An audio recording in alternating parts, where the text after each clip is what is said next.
Hi, I'm the CEO of Z-Man Games. You might remember me from such board game announcement vlogs as Viking Tetris and the Never-Ending Carcassonne. We've got a special new game for you coming out later this year. It's Pandemic Legacy.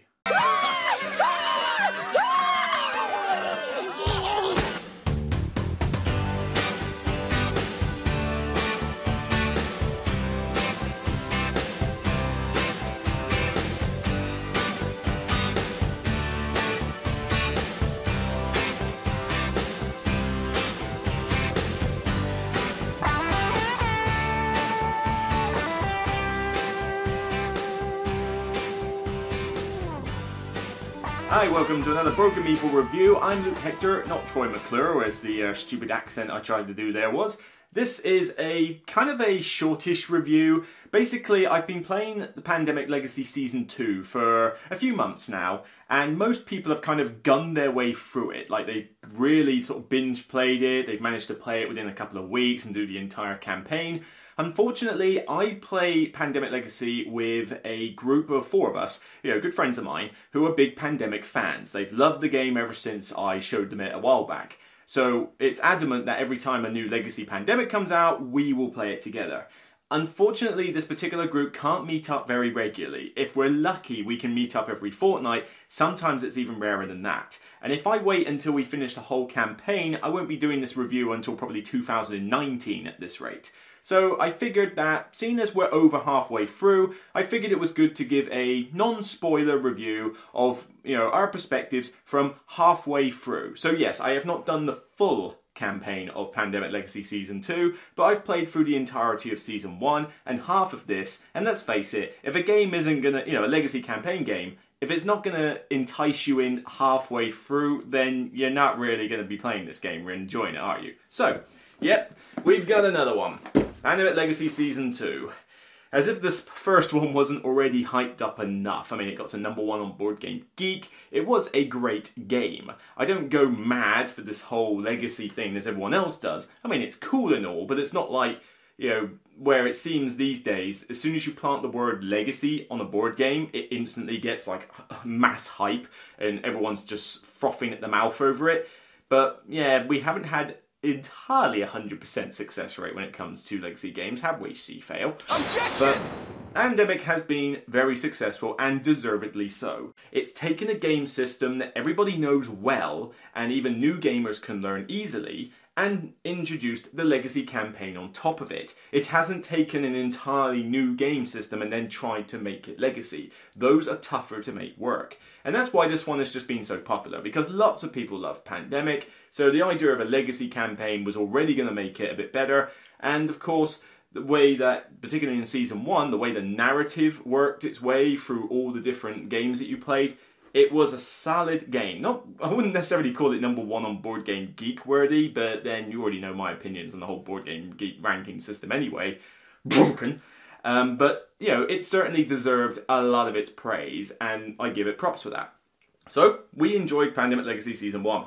Now we're into Season 2. So, what's new? Well, firstly, it's kind of taken the theme of Pandemic and turned it on its head. Firstly, you were doing, in the first season, you were just doing normal Pandemic. So you went around the world, you were trying to solve the infection, cure the infections, and various stuff happened. But you played on a global map similar to the original Pandemic board. And you were doing that classic case of stop the cubes from spreading. Here it's kind of in reverse. You start on a very tiny map. Like, literally, you can only see a few cities. And then as the game progresses, this map will expand in various ways. And rather than getting rid of cubes, you're trying to get more on the board, because the cubes are now supply cubes. Instead of having infection cubes around, instead, you're basically trying to keep supplies in the various cities so that they can fight off the infection. If there's no supplies in the city when the cards come up, then they get plague cubes, and that's bad. That's essentially the equivalent of an outbreak from the first game. You put the cube on the board, you record it on the track, get 8 of them, you lose. And very much like the other game, you lose if your deck runs out and all that stuff. So there's more ways to lose than there are to win. But it still plays very much like you feel with Pandemic. You know, you've got your action pawns, you've got your characters, you've got the 4 actions a turn that you're allowed to do, you know, going across land and sea. And it's very familiar to anybody who's played Pandemic before, but definitely has a little bit more complexity to it and has kind of throws you off kilter a bit, because what you think you know about how to play Pandemic well will be tested in this one. This is a big challenge. It is a step up difficulty wise. This thing is relentless and it wants you to know that. Now granted, you can get abilities and stuff over the course of the game that will be quite powerful, but then the game's not going to get any easier as a result. It's going to be difficult all the way through. Do you need to play the first one to play this one? I don't think you have to, but it's an advantage. If you've played through Season 1, then you're used to the way the whole legacy system works, you understand the backstory, and you've had some good experience. This one follows on about 70 years after the events of Season 1. And it just helps to introduce that theme a little bit better if you have played through Season 1. So yeah, you don't have to, but I recommend you play Season 1, then play Season 2. You'll get the full experience out, there and then. Although, it's kind of a bit of a disappointment that you play through Season 1 and you go, yes, we fought off the infection, we won, the Earth is saved. And then this one basically says, no it ain't. Wow, bummer. Was anything we did in Pandemic Season 1 actually worth it then, when Season 2 basically just came by and wiped the slate? That doesn't tend to work in good movie making, so to stick it in a game plot is not that much better either. Component-wise, still as good as the original. I mean, there's no massive upgrades. You've got a decent board, you've got the stickers, you've got all those folders where you unlock stuff, and a few crates with bits and bobs in. Granted, like I say, I have not gone through the entire game yet, but what we've had so far has been interesting. So, where are some of these key differences in how it feels? Well, I've already mentioned difficulty, but also the way that the unlocks happen is a lot more fluid than it was before. You occasionally have to unlock something at the start or the end of a particular game, but you can unlock stuff during a game based on actions you do. Season 1 didn't have that, or at least it very rarely had that. It felt very much a kind of stop, start with the legacy aspect. You finish a game, oh, we open something new. We start a new game, oh, we open something new. And it goes, key moments happened at specific points. A major plot twist would happen in, let's say, for example, September in Season 1 without fail, no matter what you've done before. Whereas in this one, it seems that you can unlock stuff as you go at your own pace. Should we go do this particular aspect? Well, either the game will force you to do it eventually, but you might have done it early. And you didn't have to, you just decided you were going to go and do it one game. Yeah, we got to focus on building these supply centres. Yeah, but, we can go unlock this thing. That'll be really cool if we do. And most of the time it is. A lot of the unlocks here are pretty interesting. You get some little narrative elements for the theme. You get a variety of different unlocks, like this aspect, and this aspect. So it doesn't feel too samey when you unlock things. And as the game has developed, we have been enjoying the way that the campaign and the narrative unfolds. And we look forward to see how the rest of the campaign is going to do in that regard. There is also a bigger focus on character creation in this. With Season 1, you had these fairly specific characters. I mean, you gave them abilities, but they were this character, this ability, and that was it. Whereas here, it's more of a blank slate. You take the mugshot, and you take a card.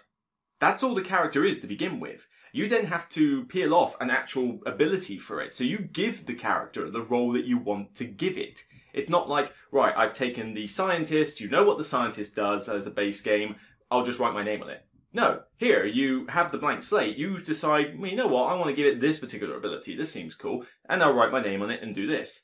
But the other cool aspect is that there's a lot of tension about getting attached to said character. Because you have these scratch bits at the bottom, and don't worry, this isn't a spoiler, this was in the introduction for the game. You'll know about this in the prologue. But there's these little scratch bits on the bottom where when you get, subject to plague, you have to scratch them off. And that's how you get scars. It was a bit like how you got scars in the first game. But you don't know when there's going to be a scar, and you also don't know when the character will die. You know, not every character card is the same. So some might get a scar straight away, some might be perfectly healthy for most of the game, some might die instantly. You know, I haven't had anybody die yet, but there's the danger that somebody could.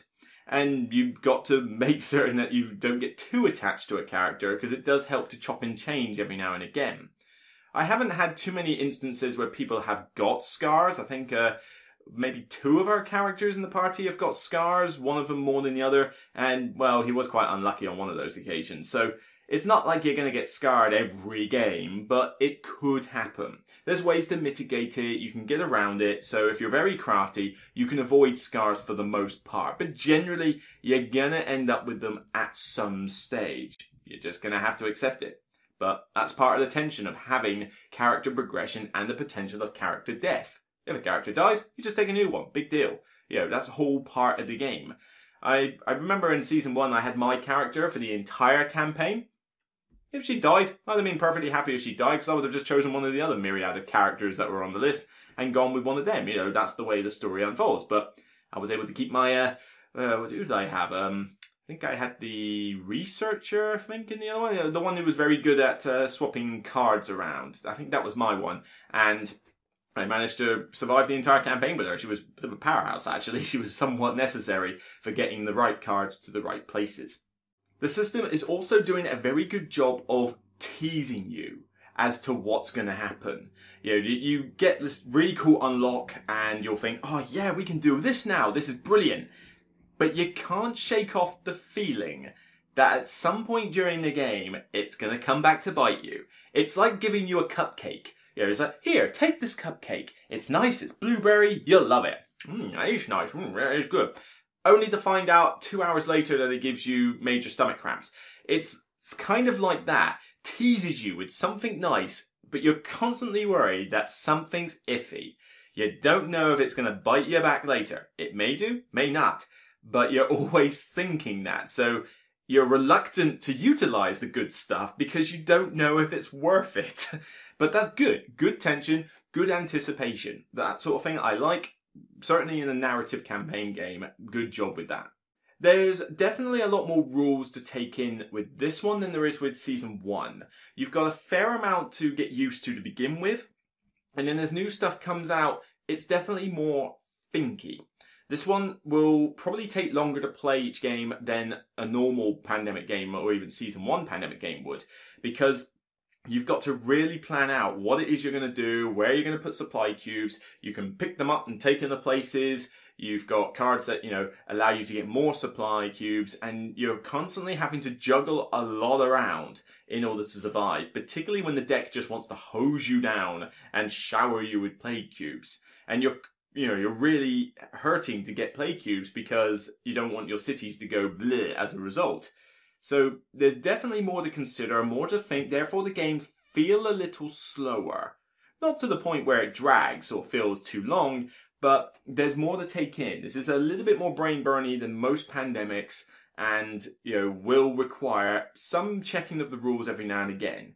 Like I think, thankfully, the prologue, even though it's kind of pointless, it does kind of illustrate to you just how much the game has changed from Season 1, and it does help you to get some of the rules that you get wrong correct before you start the main campaign. We had this thing where we tried the prologue with these generic characters. I didn't realise that you could create actual proper characters for the prologue. So we put ourselves at a massive disadvantage, and the prologue just wiped the floor with us. But on top of that, there are certain aspects that some people have got wrong in the past. It's no secret to anybody who has watched the Dice Tower playthroughs of this that they took forever, like, getting a certain rule wrong when it came to the supply cards. It's a simple rule to get wrong, and if you do, it's going to unbalance the game, but not to the point where it's not enjoyable. But certainly, you do need to make certain you've got these rules in your head, in place, or a rulebook handy. You know, if you're uncertain about anything, check it. Definitely check it. So, there's not a lot more I can say about it because I don't want to go into spoilers. I don't want to spoil what I've done for the first half of the campaign, but I will say I'm definitely enjoying this one. Do I think it's better than Season 1? That's a little bit more of a tough question. Season 1 seemed quite revolutionary You know, it was like, wow, you can do this with a pandemic game? This is great. And so there was that initial wow factor. You don't get that with this one. They've chopped and changed it, and it's still an entertaining game, but we've seen Legacy before now. It doesn't feel different enough to make it sort of go, ooh, you know, wow, best game ever type thing. But it's definitely more challenging. And I think the way that the map evolves and how the game evolves is more interesting than in Season 1. Because Season 1, you just had the map. That was it. You had that board and that was it. Here, it's a little bit different. And I like how that progresses. So I would probably say I'm enjoying this one more than Season 1, but only by a little bit. You know, I think Season 1 was decent. You know, I didn't go mad for it. I enjoyed it. I enjoyed my time. But a lot of that is playing with the friends I play this with. You know, we're a big sort of, you know, working together, a good team, well-oiled team at times when we're playing pandemic games. So this one kind of felt like, yeah, it's something different, or it's a continuation of what we're used to. We enjoyed that. Therefore, few differences here and there, we're still going to enjoy this one. So I'm not going to say this is like deserving of the number one on Board Game Geek or anything like that. But definitely, if you're interested in Pandemic Legacy, I suggest go check out Season 1 first. If you've played Season 1 and you're wondering, is this going to be any good for you? Then yeah, there's no reason you would hate this if you loved Pandemic Season 1. I just can't see how that could work. You might prefer one or the other, but to actively dislike one and like the other, that doesn't make sense to me. So, Pandemic Legacy Season 2. Halfway point, loving it, still enjoying it. You know, personal rating, probably about the same as the other one. You know, I'm not the biggest Pandemic fan out there, so I'd still say about 7 overall, just on the personal note. That's still good. I'm enjoying it. I'm just not the biggest Pandemic fan ever. You know, it feels like more of the same with a little few twists here and there. You know, nothing revolutionary, just more of the good stuff. So, Pandemic Legacy Season 2, enjoying it. It's going to be a while before I finish it, but hey, take my time. What's the rush? See you guys on the next Broken Meeple review. Try not to fall foul of any infection or sickness over the rest of January. Please, I'm trying to stay healthy. So, see you next time. Take care, guys.